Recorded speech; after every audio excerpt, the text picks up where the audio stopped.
Welcome to the Steve Fun Young, Gifted, and Well webinar. I'm Dr. Josephine Kim, and today we'll be discussing the cultural and social determinants of mental and emotional health, especially as it pertains to students of color. After watching this webinar, you will be able to do the following things. 1. Describe 3 levels of cultural and social determinants of mental and emotional health. And 2. Identify 4 social phenomena that are perpetuated when there is a lack of representation of students of color on campus. And 3, articulate how structural, interpersonal, and individual determinants impact the mental health of students of color. So in 2019, Johns Hopkins did a research, and it was very elaborate, and they looked at age groups 18 to 24. And what they found is that 1 out of 4 students, or 1 out of 4 in that age group, suffers and experiences mental illness. So if you can imagine with me a room full of 40 people, we're talking about 10 people who are experiencing mental illness. In fact, this age group is so important because suicide, for example, is the 2nd leading cause of death in college students, something that we care passionately about.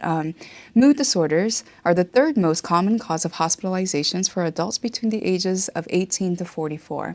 Again, a big population that we work with in higher education. Not only that, this age group is very important because 75% of all people who have a chronic mental illness, they will experience some sort of onset before the age of 24. Again, when we're talking about college students, this is really something we need to consider and think heavily about. But really, I want us to think about social determinants because it's really about where we locate the problem.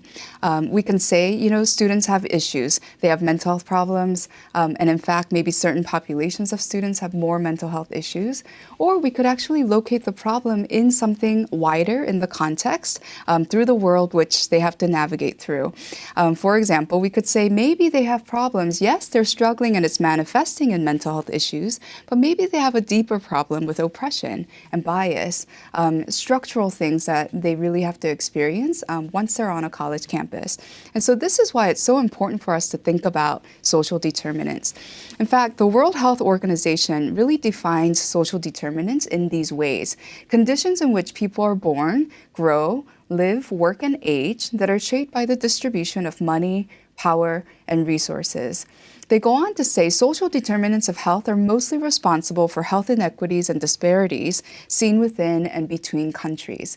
And so I wanted to take this framework and really put it into our context. Why is it important for us to think about social determinants of mental health, especially when it comes to our students on our campuses? So I've modified WHO's definition a little bit. In this way. Social determinants of mental and emotional health of students of color are then the conditions in which they live, study and learn, participate, socialize and grow, and these circumstances are shaped by the distribution of power and resources, and of course, these very important things: representation, sense of inclusion and belonging, especially at the college campus level. And so when we think about how are people faring, then it's really important for us to think about, again, the larger context through which they have to reside, live, and grow and study and learn on a daily basis. And so when we think about social determinants, it's so important, this framework, and it's so relevant to us because it really looks through the lens, really providing a clearer and more complete picture of why it is that students actually experience mental illness. Why is it that they become sick? In fact, it really places at the central point equity, social justice, things like fairness as being essential to staying healthy. In other words, in order for our students of color to be healthy emotionally, then there has to be social justice, there has to be equity, there has to be fairness, and non-biased judgment in the spaces that they navigate. Addressing only the symptoms of illness and ignoring its root cause rarely improves health, and WHO has known this for a long time. And we also know that addressing only the symptoms of mental illness without looking at the root cause of why it might be manifesting in mental illness, we're really doing an injustice to our students. And so when we think about the levels of cultural and social determinants, we're looking at 3 different levels. 1, structural determinants, interpersonal determinants, and then the individual factors that we bring in. And so I'm going to talk about each of these and explain them to you. So structural determinants, we can start there because we're really looking at things like structural racism, racism that's been built into the normalcy of an institution. We're talking about things that have been woven into the deep fibers of an institution, and it's become taken for granted practices. This is just the way we do things. An example of structural racism might be things like if a school is recruiting only in certain regions, only targeting students of certain classes who look and behave a certain way, and you have expectations, very specific expectations of what those students should look like and behave like and speak like, then obviously we're maintaining the status quo, we're not diversifying. And again, it's sending a strong message that this institution exists for certain people and certain people are kept out of that equation. That is an example of structural racism. It's also including social exclusion. So anytime institutions prevent full participation in normatively prescribed, taken for granted activities or practices, then we're actually excluding, again, certain types of people. For example, as a professor, if I say, at the end of my classes, we have a practice where we go and eat at the faculty club, and you're expected to be in formal attire, and you're also expected to cover your own meal. If that's my expectation, but that's put in there as kind of a normal practice, the way we do things, and in fact, if you want to be successful in my class, then you will participate, and you also know what that participation will look like and will cost you, then in many ways, I'm excluding certain students from participating fully and thriving in my class. Structural determinants also really covers the lack of representation.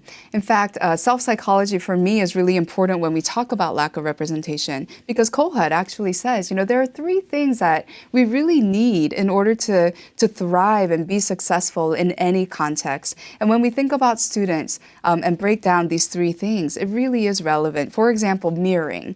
No matter who we are, no matter what we're coming in with, we need others who can mirror what it is that we're experiencing. So this idea of a shared history is very important. So if I'm experiencing some racism on campus and I come and seek help and I talk about those experiences, then I need those sentiments to be mirrored back to me, that somebody actually understands what it is that I'm going through. You know what, that reminds me of this. Tell me more about what you're experiencing. Again, if I'm emoting and experiencing some really significant emotions because of that experience, I need those emotions to be reflected back to me, again, mirrored back to me in order to thrive and feel like I belong to that context and feel connected. It also talks about a twinship, the sense of likeness. Again, whether it's a shared history, whether it's a shared deep understanding of something that we've gone through. Those things are really important, again, when it comes to sense of belonging. When I walk into a space, can I look around the room and see people who are like me, where I can feel a little bit safer walking into that space, where I don't have to feel like I have to check every piece of my identity at the door because I don't know how people are going to react or respond or welcome, right, or reject. A third concept is idealization, where we all need this this idea of being comforted and feeling calm, no matter where it is that we're walking into. That someone has my back, that I don't have to be the lone voice or the sole representation of my entire people. And those three things are necessary in order to feel emotionally safe. Well, this lack of representation oftentimes will perpetuate lots of different social phenomena, and four I want to really kind of unpack for us today. One of them is this minority stress.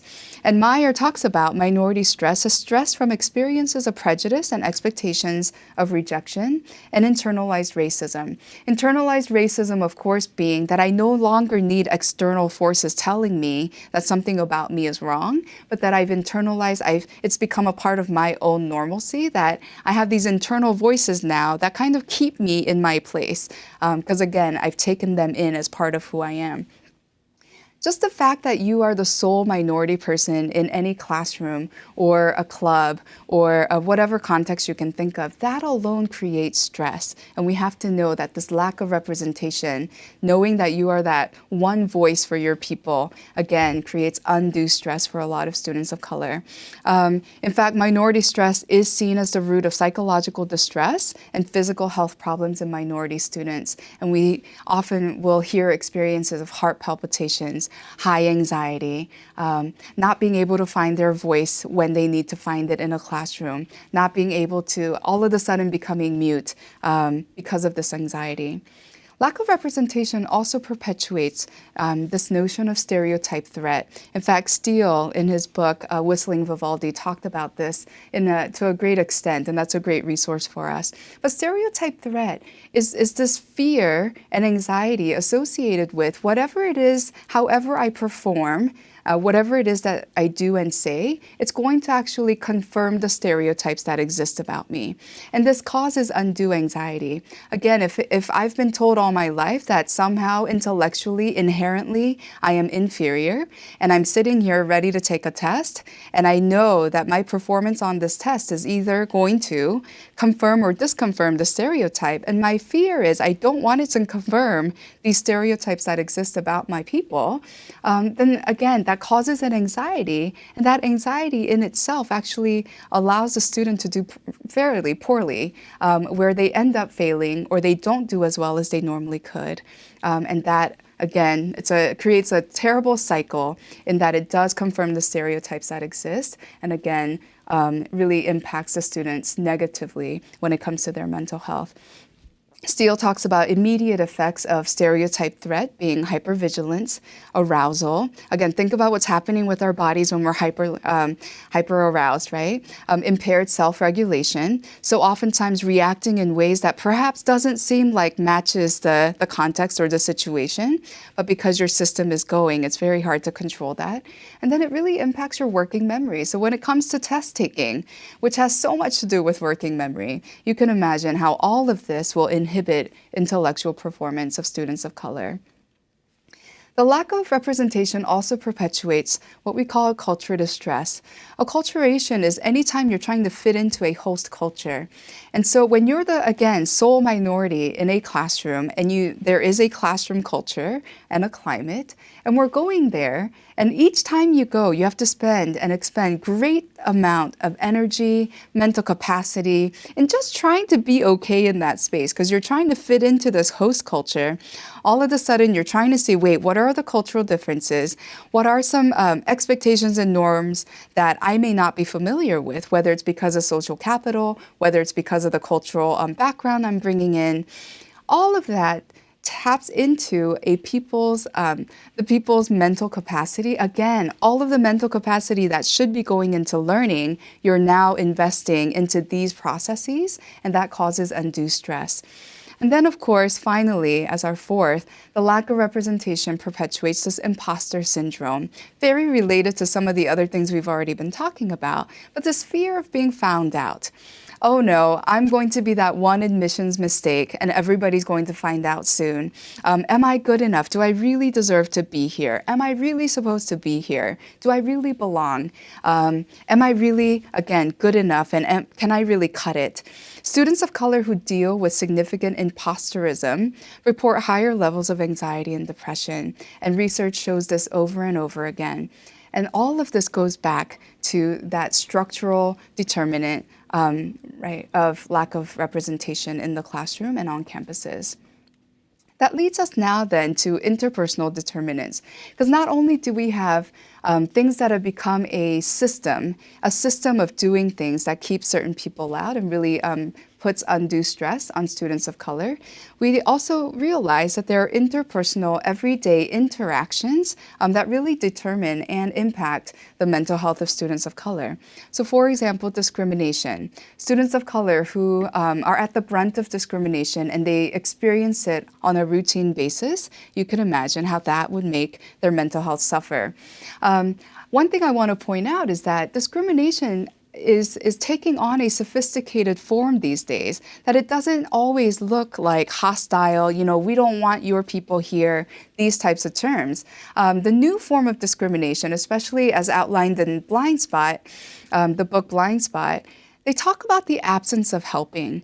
And what this is talking about is, let's say a certain person of color's name comes up for admissions or for a representative role, right? Maybe we're not going to outright say we don't want this person because they're brown or black or Asian or native, right? But maybe I might sit still, and in my silence, my lack of helping, that in itself is the new form of discrimination. Whereas maybe somebody who's just like me within the group, I do want to vocally advocate for. All of a sudden, I find the energy to say, oh, this person I really want to strongly endorse. In fact, I've seen this person do this, and they would fit so well with our team.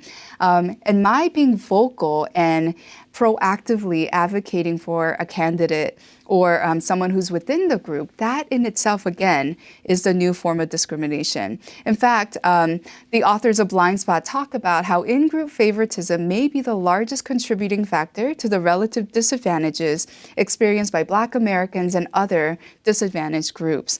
Again, this lack of advocating for, but remaining in silence, right? On the contrary, for somebody that I can really kind of relate with and who's within my group, I'm going to proactively endorse and actively be vocal about why they qualify. That in itself is in-group favoritism and the new face of discrimination. Of course, there's also microaggressions when it comes to interpersonal determinants. Sue talks about microaggressions as the brief and commonplace daily verbal, behavioral, and environmental indignities, intentional or unintentional. And this piece is very important because oftentimes microaggressions, the intention is always great. Whether they were trying to connect or whatnot. I remember someone coming to me and saying, oh, I used chopsticks today, as if they wanted to connect with me on an Asian level. And again, that intention was really great. I appreciate that they wanted to connect with me. The fact that they took all of my culture and kind of brought it down to, artifacts like chopsticks, that was offensive to me. So this is very important, that the intentions sometimes are good, and yet the impact of those good intentions are not so good. And so that's what we really need to think about. And Sue goes on to say that all of these indignities on a daily basis, again, whether intentional or unintentional, that communicate hostile, derogatory, negative slights or insults.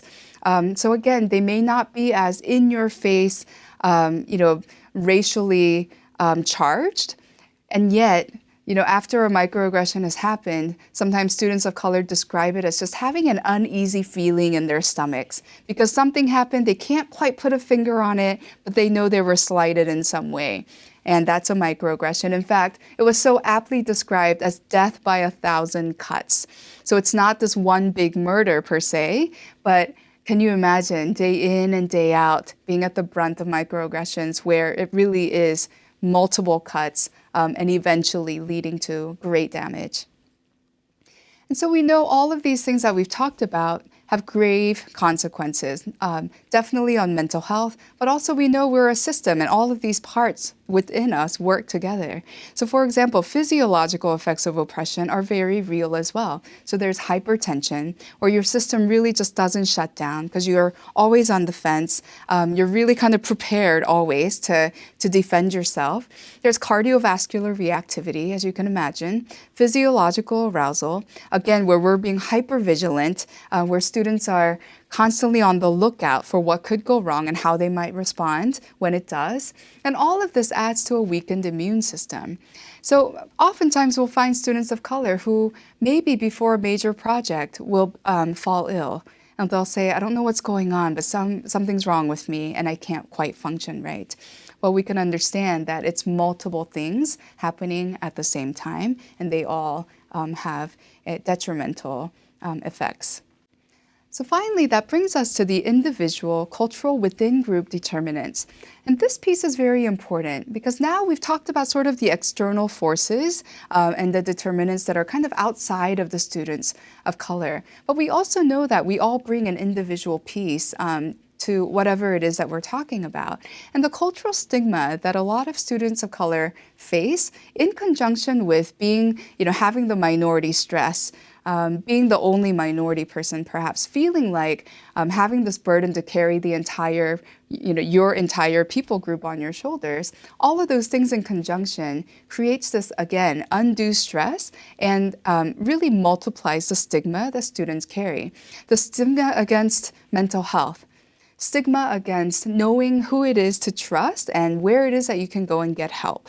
Oftentimes students of color will say, I finally gotten to a point where I feel like I can go and seek some help, except when I do go, I don't see anybody who looks like me and reflects my identity. And that part is really concerning to me because I'm not sure I'm willing to go into a space to talk about these very vulnerable things with people that I'm not quite sure are able to hold what it is that I'm about to share. So the stigma against mental health, this is both external and internal within the group. We also know that many cultural groups, when it comes to mental health, it just doesn't exist. It's not something that's talked about. It's not something that is brought to the fore. It's not something where families will sit around and have a discussion about. And because of the stigma, it really can be debilitating when it comes to seeking help. In fact, we know that students of color are less likely to seek help and more likely to wait until they're very ill. We also know that when mental health issues begin to form, that it's really good practice to go and seek help right away. Because what we know is that when you leave it dormant and you push it aside, oftentimes we feel like when we put it, under the rug that things will get better. When we take a nap, maybe that'll make things better. We also know that with past time, things actually become worse and symptoms also become worse. We've talked briefly about stigma against seeking help, but I want to really make sure we understand that this is both internal and also external. External meaning if I know that I can't go and find somebody who can really help me and connect with me on a cultural level, then of course that's going to become a barrier to seeking help. But again, there's also a cultural battle going on. I know I should seek some help. I'm experiencing some things. I know this is probably not normal or ordinary for me. And yet, all of the stereotypes that exist about my people, is this yet another thing that will confirm that we are inferior, that we need extra help, extra attention?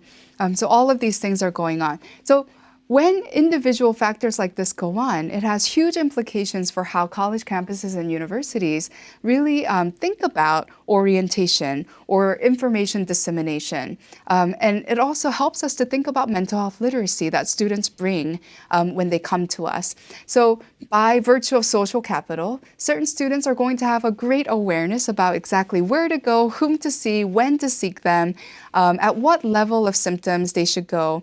They have a great mental health literacy when it comes to seeking help. For students of color, oftentimes, again, because this is therapy and counseling, psychology, all of these things in itself is a very Western concept based on middle and upper class. You can imagine how there's a disconnect in the way that students of color and many diverse groups are going to approach this. And so, but what's important is that research actually looks at, does it work? Does therapy and counseling and seeking help in these ways work for all sorts of people? And over again, research shows that it does. And so in that way, it means that we actually then need to raise the mental health literacy of our students and all students. And mental health literacy really talks about whether a student can obtain, process, understand mental health information and services that's needed to make appropriate decisions. Are they armed with the information they need to be able to go and seek the help that they need in the manners that work for them? And so it has a little bit to do with empowering. It also has a lot to do with creating a climate on your campus where going to seek help is okay, and that there isn't judgment about a people's racial group just because somebody within that group is going to seek help. So all of the things we've talked about is just a snippet of information that hopefully encourages us to go and seek out more information and more resources. Can't thank you enough for watching this webinar. In fact, for more webinars like this and for other resources that pertain to this issue, please visit the Steve Fund website at stevefund.org. We welcome you to join the Steve Fund family so we can work together to improve the mental health of students of color. Thank you.